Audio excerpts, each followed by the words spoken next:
This is the Unstoppable Amazon Academy podcast, where we bring you the business advice, skills, and e-commerce news you need to grow a profitable, sustainable business. This is another episode of the Unstoppable Amazon Academy show where we help you build profitable and sustainable businesses in e-commerce. And today we're going to be talking about goal setting and buying criteria. And let's just be honest, some people think goals are stupid.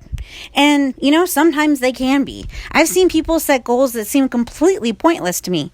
Now, if that inspires them and helps them move the needle in their business, more power to them. But if you've been following me for a while, I'm kind of obsessed with goals. We have goals for everything.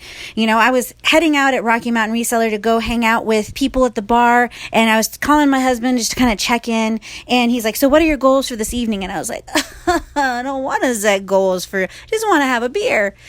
And he was like, well, why are you there? What are you trying to accomplish? And it wasn't like, well, my goal is to make a sale on something. My goal was, I wanted to meet at least 2 new sellers that I could help, or, I could give them some free advice. And I wanted to talk to a couple seasoned sellers because I had a couple questions that I was, looking to kind of get their feedback on.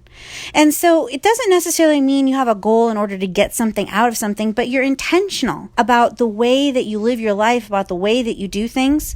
I was in a self-development program years ago, and, we had to each come up onto the stage and share something. And a gentleman got up and he started walking kind of slow. And the leader stopped the whole class and she said, "Leaders don't mosey." Have you ever seen a real leader mosey around? No, they walk with intentionality. And, while I don't know if she necessarily need to stop the class for that, it did make a mark on me. I try to make sure that we have intentionality in the way that we do things, not because maybe I am crazy, but, more because I know that every minute I spend on my business needs to move me closer to my goals. Other than that, it's just time away from my children without any good reward. And my kids are my everything. So how can we make sure that the time that we're spending sourcing is best being utilized? When we look at goals, we think that a goal should help call you powerfully into action. So the goal should be able to inspire you to make different changes in the short term in order to get something that you want in the long term. But the key is it can't be too far away. Otherwise, it feels imaginary, like one day, someday my life will turn out. And it's really hard to make short-term decisions off of something that's so far away and almost feels like a pipe dream. So it's hard to make the short-term sacrifices today, to spend that extra 10 minutes looking through that spreadsheet, to go one more store if you're doing retail arbitrage. So what we did when we were looking to grow is we looked at, where do we want to be at the end of the year? And then we looked at, okay, in order to get there at the end of the year, what do I have to be doing in 6 months? Then what do I have to be doing in 3 months? Well, if I want to be there in 3 months, what do I need to do this month? And then what do I need to do this week in order to make sure that I'm able to get there? So we bring our goals into bite-sized chunks. And in those bite-sized chunks, we're going to have something that we're sprinting towards. And so we're going to do small sprints that get us closer to a long-term goal. And so, we would set goals like, I'm going to source at least this much today. I'm going to spend this amount at this ROI with no more than items that, are going to sell in 30 days and don't have more than this number of sellers on them already. So we set really clear goals, and then I was really focused in on what do I need to do in order to hit those goals. And I would plan out my week. So I would have so much action, it would be weird if I didn't hit that goal. Because what I'm trying to really do is kind of harness that law of averages. If I know that it's going to take me 20 no's in order to get one good wholesale account, then maybe I'm going to focus on trying to get 40 no's in that week so that I can make sure that no matter what, I'm going to be coming away with that one wholesale account. Maybe I'll even do 60, which might mean that I do 120 calls that week. So what I do when I'm trying to break out these goals is I say, how much do I need my business to yield? And remember, everything that we do this week will not show up on the scoreboard of our business, will not show up in sales or Amazon profits for at least 3 weeks. For some of you, it might be longer than that, especially if you're private label, it might be months. The work we do now, we have to give ourselves some way to measure the effectiveness without having to wait until the item arrives at Amazon, it sells, and then it gets dispersed. That's too far away. So what we focus on is, we focus on spend. So how much are we spending meeting a certain buying criteria? And I saw somebody on Facebook saying, spending goals are stupid because there's no way that you know how much you want to spend each week. How do you know how much you're going to find? You don't. So it's just a made up number. And it is just a made up number. But then what I do is I take that made up number and I look and say, okay, so if I know that I, on average, spend, I'm going to lower the number because the number that I spend per hour is a little bit crazy because of the systems that we built. But let's say that I know that I can spend $500 an hour. And if I know that I need to spend at least $10,000, then that means that I need to spend a certain amount of time at least sourcing. And I might say, okay, well, maybe $10,000 isn't reasonable at $500 an hour. But if I know that I can do $500 an hour and I'm trying to get $5,000 in total inventory value to Amazon, then I need to spend at the absolute minimum, I need to spend 10 hours.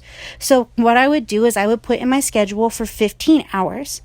And I'd block out that time in my schedule, and then I'd block out 2 to 3 days for emergencies, whirlwinds, kids getting sick, kids throwing up, all of those things that are going to distract you, because those things are just going to happen. Your car is going to break down, or your dog's going to need to go to the vet because it broke something, and all these little things happen. And so if we plan for these vendor emails and policy changes for Amazon, we give ourselves some time in the calendar.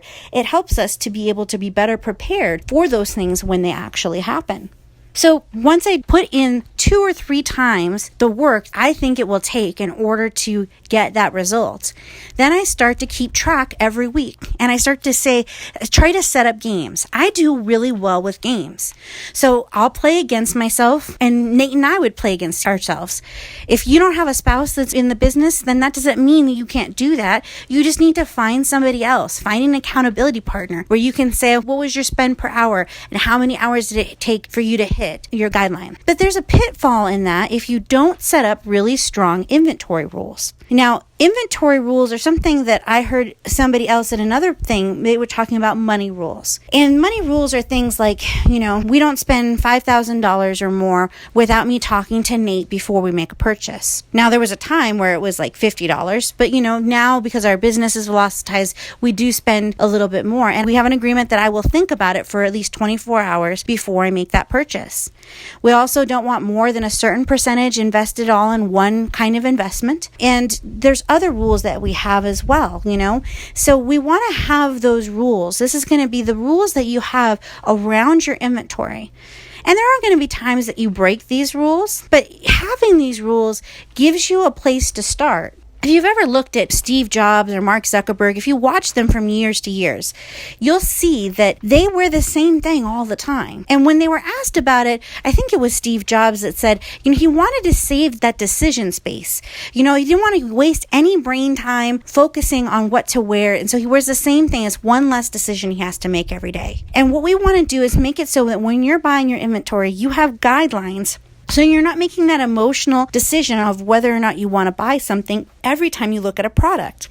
By having these buying guidelines, especially when you're tired, especially when your back's up against the wall and you're trying to ramp things up quickly or you feel like you're frustrated, these buying rules are going to save you from making bad decisions. Us putting these buying rules in for our business really made a huge difference. So some of the inventory rules that we see that people have are looking at return on investment, ROI. So if I spend $5 on this, how much is the minimum ROI? Now, I heard a seller that said, you can't eat ROI. So you have to also think a little bit practically.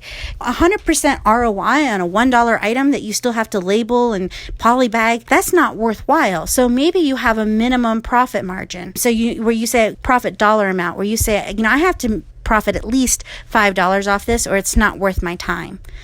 You're going to want to, some people look at gross margin. Some people look at sales rank. And then I would look at the number of sellers as well. So, because one of the things that we want to really look at is, all right, so, if I buy these, how many should I buy? And so we don't use sales rank so much as a should I buy, should I not buy for the most part. We use sales rank and the number of buyers to indicate how many should we buy. It gives us an idea of the supply and demand. And so we started to develop rules, and we started to adjust those rules because each category is a little bit different.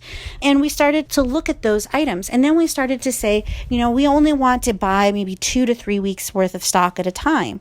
For wholesale, we're going to end up buying more like 4 to 6 weeks worth of stock at a time. So we started to really watch our inventory turn, watch the amount of profit that we wanted, and think about things that aren't going to show up on your screen on Scoutify 2 or Profit Bandit or ScanPower, whatever you're using. Things like, is this a national sale?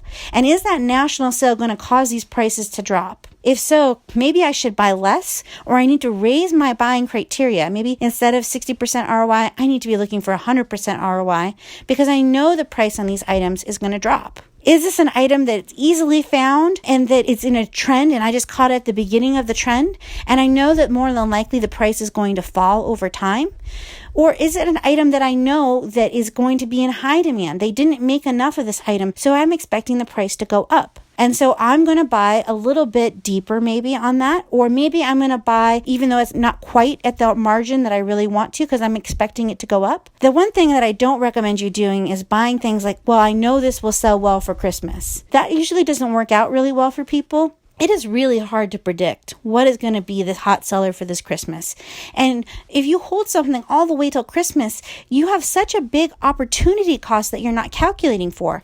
All of that money that you could have turned over and over and over again that you now no longer have access to. So you want to think about, how is this inventory going to turn? What are some of the outside influences about shopping here that I need to think about? And what is the minimum return that I want for this item? One of the mistakes that we see people making, and one of the things that we did early on, is they kind of source emotionally.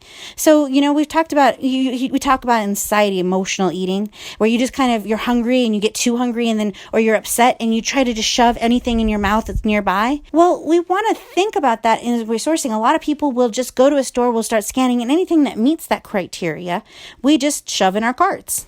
And it might fill the cart, but it might not get us what we want for our business. So we might need to start thinking about starting to triage and saying, you know what, I get a really good ROI. I can buy items consistently at this one store. And this store, the prices fluctuate. So I'm going to go to the first store that gets me better returns. I'm going to spend as much money that I can responsibly there.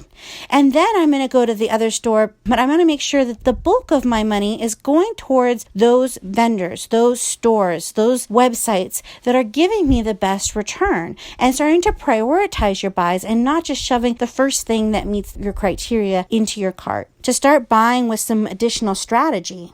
All of those things are going to be able to help you as you continue to grow. So in those buying goals, what actions specifically could you take that it would be weird if you didn't hit your spend goal? And then what are the buying rules that you really want to have around these buys?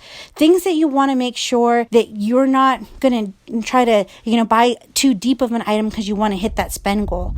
You want to set yourself up to win. So really think about the rules that you're going to want to put in place in your business. The pitfalls that we see are people who buy items that we know consistently the price is going to be falling on these items. So they're buying at a 50% ROI, but they're selling at a 22% ROI.